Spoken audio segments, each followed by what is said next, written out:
when you're pushing for growth in your cleaning company, you're going to come up against a lot of obstacles, a lot of hurdles, a lot of things that are going to challenge you, challenge your mindset, and going to make you feel like, oh God, do I want to do this? You might start having this fear around growing, this fear around finding more employees, this fear around taking on big contracts, this fear around diversifying your services, moving into a new area. A lot of people feel this when they're growing their business.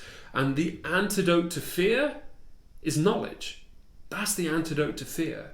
Because all the things that you fear, if you knew exactly how to do those things, if you knew exactly how those things operated, if you knew exactly what to do, you wouldn't be afraid anymore because you would have all the answers. The fear comes from the unknown. That's what it comes from. The fear comes from that concern about the future. That's where it comes from. So that fear is going to be a projection of all the things that you don't know, that you feel like could go wrong if you move in a certain direction. And then your ego and your brain is going to go, whoa, whoa, whoa. Let's have a conversation about this. I don't know if we want to do this. But I'm here to tell you, that is absolutely not the way that you should do it, in my opinion. To combat that fear, your fear is going to want you to shrink.